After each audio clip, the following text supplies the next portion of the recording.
사도신경 하심으로 금요일 새벽 기도회를 하나님께 드리겠습니다. 나는 전능하신 아버지 하나님, 천지의 창조주를 믿습니다. 나는 그의 유일하신 아들 우리 주 예수 그리스도를 믿습니다. 그는 성령으로 잉태되어 동정녀 마리아에게서 나시고 본디오 빌라도에게 고난을 받아 십자가에 못 박혀 죽으시고 장사된 지 사흘 만에 죽은 자 가운데서 다시 살아나셨으며 하늘에 오르시어 전능하신 아버지 하나님 우편에 앉아 계시다가 거기로부터 살아있는 자와 죽은 자를 심판하러 오십니다. 나는 성령을 믿으며 거룩한 공교회와 성도의 교제와 죄를 용서받는 것과 몸의 부활과 영생을 믿습니다. 아멘. 찬송가 272장입니다.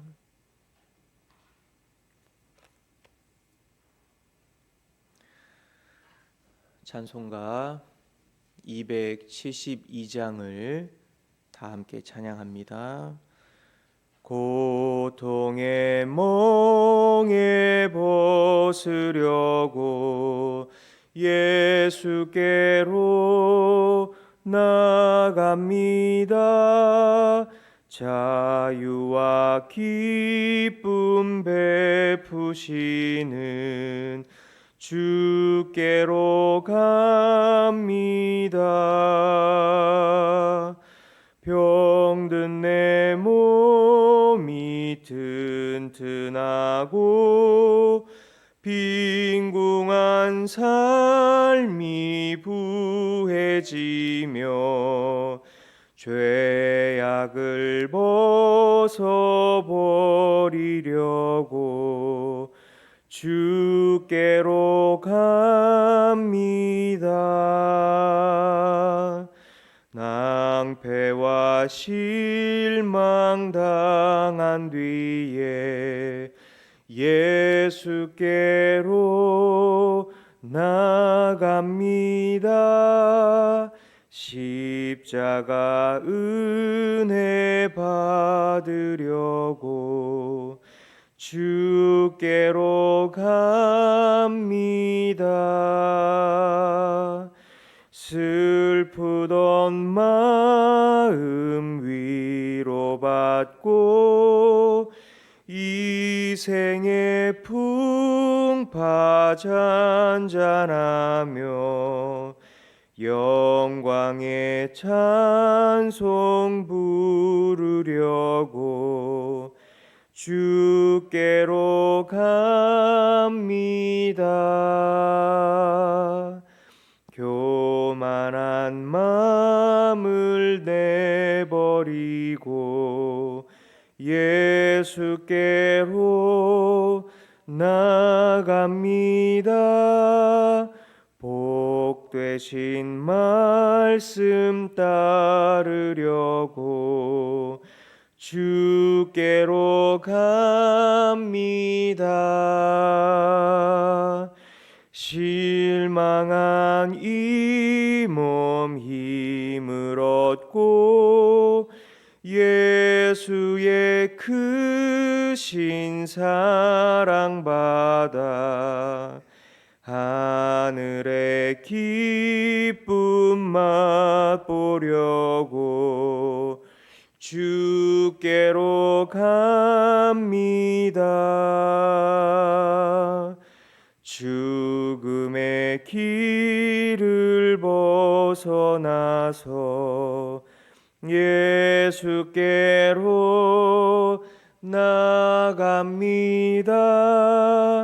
영원한 집을 바라보고 주께로 갑니다. 멸망의 폭우 헤쳐나와 평화의 나라 다다라서 영광의 주를 배우려고 주께로 갑니다. 아멘. 이 시간 함께 볼 말씀은 출애굽기 9장 1절부터 12절까지의 말씀입니다. 출애굽기 9장 1절부터 12절까지의 말씀 합독하도록 하겠습니다. 여호와께서 모세에게 이르시되 바로에게 들어가서 그에게 이르라. 히브리 사람의 하나님 여호와께서 말씀하시기를 내 백성을 보내라. 그들이 나를 섬길 것이니라. 내가 만일 보내기를 거절하고 억지로 잡아두면 여호와의 손이 들에 있는 내 가축 곧 말과 나귀와 낙타와 소와 양에게 더하리니 심한 돌림병이 있을 것이며 여호와가 이스라엘의 가축과 애굽의 가축을 구별하리니 이스라엘 자손에게 속한 것은 하나도 죽지 아니하리라 하셨다 하라 하시고 여호와께서 기한을 정하여 이르시되 여호와가 내일 이 땅에서 이 일을 행하리라 하시더니 이튿날에 여호와께서 이 일을 행하시니 애굽의 모든 가축은 죽었으나 이스라엘 자손의 가축은 하나도 죽지 아니한지라. 바로가 사람을 보내어 본즉 이스라엘의 가축은 하나도 죽지 아니하였더라. 그러나 바로의 마음이 완강하여 백성을 보내지 아니하니라. 여호와께서 모세와 아론에게 이르시되 너희는 화덕의 재 두 움큼을 가지고 모세가 바로의 목전에서 하늘을 향하여 날리라. 그 재가 애굽 온 땅의 티끌이 되어 애굽 온 땅의 사람과 짐승에게 붙어서 악성 종기가 생기리라. 그들이 화덕의 재를 가지고 바로 앞에 서서 모세가 하늘을 향하여 날리니 사람과 짐승에게 붙어 악성 종기가 생기고 요술사들도 악성 종기로 말미암아 모세 앞에 서지 못하니 악성 종기가 요술사들로부터 애굽 모든 사람에게 생겼음이라. 그러나 여호와께서 바로의 마음을 완악하게 하셨으므로 그들의 말을 듣지 아니하였으니 여호와께서 모세에게 말씀하심과 같더라. 아멘. 자동차에는 여러 경고등이 있습니다. 운전을 하다가 자동차 계기판에 엔진 경고등이 들어왔습니다. 그러면 어떻게 해야 합니까? 상식적으로 빨리 이 정비소를 찾아가야 합니다.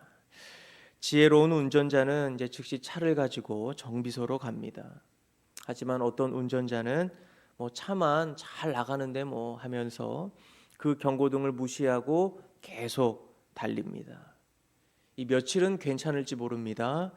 하지만 결국 엔진이 완전히 망가져서 고칠 수 있었던 차를 결국 폐차해야 하는 그런 상황까지 가게 될 수도 있다는 거죠. 오늘 본문에 계속되는 하나님의 경고등을 무시하고 질주하는 한 사람이 등장합니다. 그가 누구죠? 바로 왕입니다. 그는 5번째 재앙 그리고 또 6번째 재앙이 쏟아지는데도 브레이크를 밟지 않습니다. 멈추지 않았던 겁니다. 오늘 본문을 통해 하나님의 경고에도 불구하고 멈추지 않았던 바로의 모습, 그리고 또 하나님의 역사를 통해 참된 믿음과 신앙생활은 무엇인지를 함께 살펴보고자 합니다. 먼저 오늘 본문 1절부터 7절은 5번째 재앙, 즉 가축의 죽음에 대해서 다루고 있습니다. 하나님은 바로에게 다시 한번 내 백성을 보내라 이렇게 말씀하십니다. 바로가 그 명령을 듣지 않자 들에 있던 그 모든 가축에게 심한 돌림병이 돌았습니다. 여기서 우리는 아주 독특한 현상을 또 하나 발견하게 되죠. 4절 말씀 우리 같이 한번 읽어봅니다. 여호와가 이스라엘의 가축과 애굽의 가축을 구별하리니 이스라엘 자손에게 속한 것은 하나도 죽지 아니하리라 하셨다 하라 하시고, 하나님은 이번에도 먼저 이스라엘 가축과 이 애굽의 가축을 구별하셨습니다. 하나님은 재앙 중에도 내 백성과 세상을 구별하십니다. 그로 인해 애굽의 가축은 돌림병이 들어서 다 죽었지만 이스라엘 자손의 가축은 하나도 죽지 않았습니다. 이것은 마치 폭우가 엄청나게 쏟아지는데 그 이스라엘에 살고 있는 그 지역만 꼭 우산이 쓰여져 있는 것처럼 그들은 비 한 방울도 안 맞았다는 거예요. 이것이 바로 성도가 누리는 구별됨의 은혜인 겁니다. 그런데 이 7절을 보면 아주 기가 막힌 장면이 나옵니다. 7절 같이 한번 읽어봅니다. 바로가 사람을 보내어 본즉 이스라엘의 가축은 하나도 죽지 아니하였더라. 그러나 바로의 마음이 완강하여 백성을 보내지 아니하니라. 바로는 자신의 신하를 이 고센 땅으로 보냈습니다. 이 고센이 어디입니까?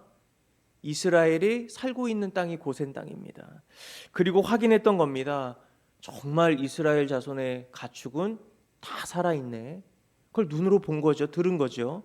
하나님의 말씀대로 되었구나. 그 사실, 팩트를 확인했습니다. 우리가 주목해야 하는 단어는 뭡니까? 그러나라는 거예요. 그러나.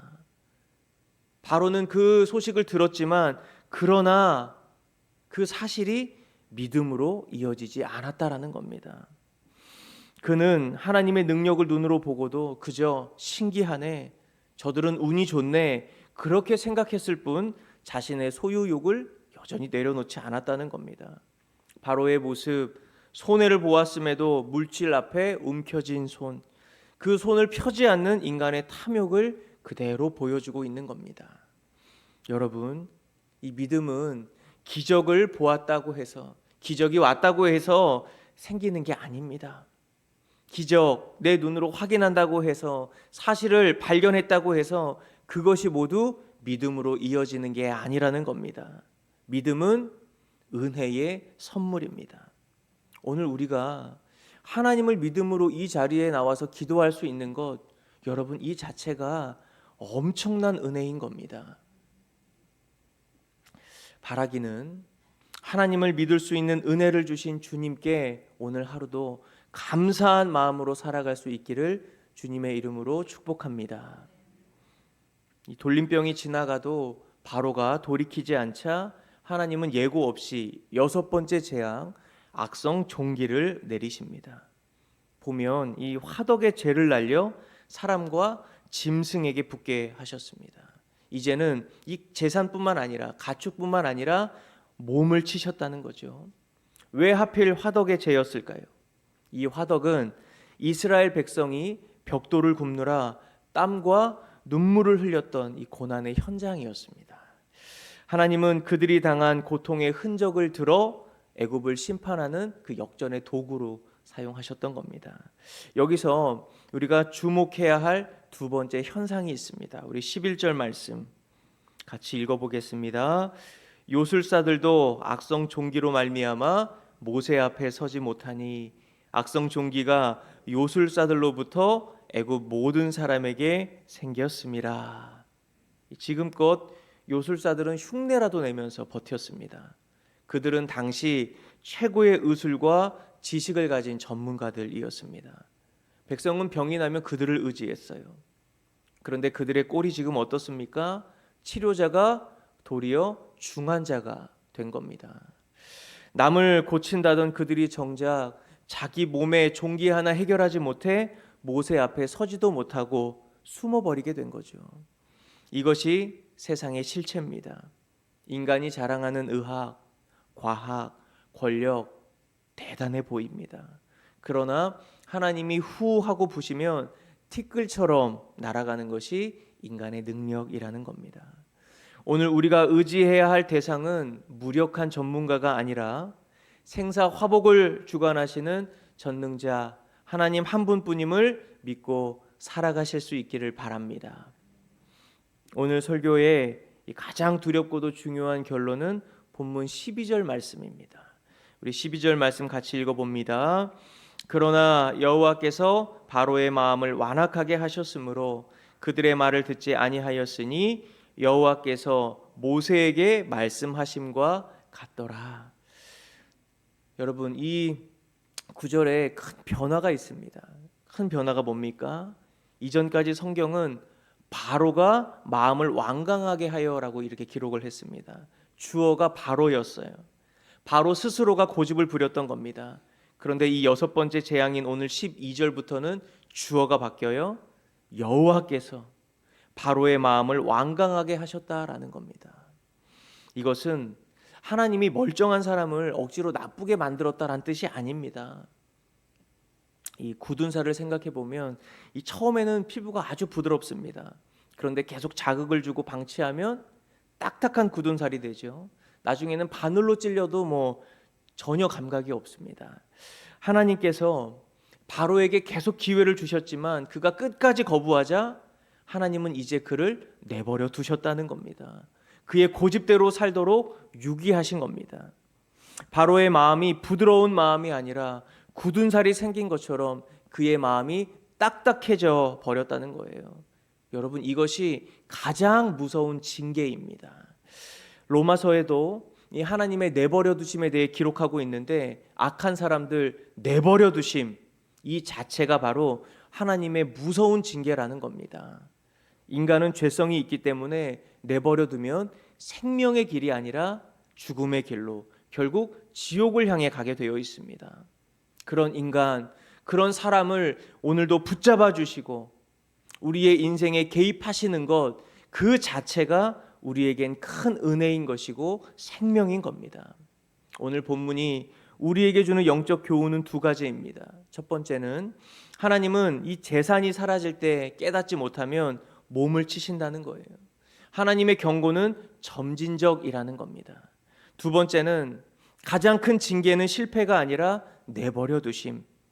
말씀을 아무리 많이 들어도 아무런 감각이 없는, 변화가 없고 회개가 없는 강팍한 마음 그 자체라는 겁니다. 이제 말씀을 정리하겠습니다. 바로는 자신의 재산이 날아가고 자신의 몸에 병이 들고 자신이 믿던 전문가들이 쓰러지는 것을 보았습니다. 고센 땅과 이 애굽 땅 구별되는 사건도 보았습니다. 하지만 그는 돌이키지 않았습니다. 그 결과 하나님이 포기하는 단계까지 넘어갔다는 겁니다. 사랑하는 성도 여러분, 이 시간 우리의 마음 한번 더 점검해 볼 수 있기를 바랍니다. 하나님께서 나에게 보내시는 작은 경고등 켜져 있지는 않은지, 그런데도 조금만 더 있다가 이것만 해결하고 하겠습니다 하며 미루고 있는 순종은 없습니까? 하나님은 당신의 백성을 구별하여 보호하기를 원하십니다. 재앙의 때에도 이 고센 땅을 지켰던 것처럼 일상과 가정과 기업을 지켜주시길 원합니다. 그 은혜를 누리는 비결은 우리의 고집을 꺾고 순종의 자리로 나아가는 겁니다. 오늘 함께 기도할 때 하나님, 제 마음에 이 영적인 굳은 살 박히지 않도록 인도해 달라고, 그리고 말씀을 들을 때 즉시 반응할 수 있는 부드러운 마음을 달라고, 이 세상의 환난 중에도 우리의 가정과 일터를 고센 땅처럼 보호해 주시는 은혜를 누릴 수 있게 해 달라고, 우리 이 시간 또 함께 기도하면서 오늘 우리에게 주신 이 하루도 하나님이 주시는 은혜 안에, 보호하심과 지켜주심 안에 온전히 살아가는 귀하고 복된 하루가 되시기를 주님의 이름으로 축원합니다. 거룩하시고 존귀하신 하나님 아버지, 이 새벽 우리를 이 은혜의 자리 가운데 불러 모아주시고 또 주님 앞에 믿음으로 반응하며 나아가게 하여 주시니 감사를 드립니다. 하나님, 오늘 우리의 삶을 지키시고 보호하여 주심을 믿습니다. 성도의 구별된 은혜를 다 누리게 하여 주시고 하나님, 이 세상을 살아갈 때에 오직 하나님을 신뢰하며 하나님만 바라보며 살아갈 수 있도록 은혜를 베풀어 주옵소서. 바로가 여러 기적을 보았지만 돌이키지 않았을 때에 하나님이 내버려 두셨던 것처럼 하나님, 우리의 삶에 하나님의 내버려 두심이 있지 않도록 하나님, 우리의 삶에 개입하여 주시고 동행하여 주시고 붙잡아 주시기를 간절히 소망합니다. 하나님, 오늘 하루를 살아갈 때에 우리 마음 부드러운 마음이 되게 하여 주시고 주의 말씀 따라 온전히 살아가는 복된 하루가 되게 하여 주옵소서. 오늘 저녁에 모이게 되는 금요 기도회 가운데 함께 하시고 또 놀라운 기도의 응답과 역사를 맛보는 시간 되게 하여 주옵소서. 이제 또 거룩한 주일을 준비하는 과정 가운데 있습니다. 하나님, 주일을 준비하는 모든 봉사자의 마음과 심령을 붙잡아 주시고 기쁨으로 또 주님이 공급해 주시는 힘으로 잘 준비할 수 있게 하여 주옵소서. 오늘 흩어져 살아가는 성도의 모든 교우들의 발걸음을 주님 붙잡아 주시고 주장하여 주시고 주님과 동행하는 은혜의 하루가 되게 하여 주옵소서. 우리 구주 예수님의 이름으로 기도드립니다. 아멘. 하늘에 계신 우리 아버지, 아버지의 이름을 거룩하게 하시며 아버지의 나라가 오게 하시며 아버지의 뜻이 하늘에서와 같이 땅에서도 이루어지게 하소서. 오늘 우리에게 일용할 양식을 주시고 우리가 우리에게 잘못한 사람을 용서하여 준 것 같이 우리 죄를 용서하여 주시고 우리를 시험에 빠지지 않게 하시고 악에서 구하소서. 나라와 권능과 영광이 영원히 아버지의 것입니다. 아멘.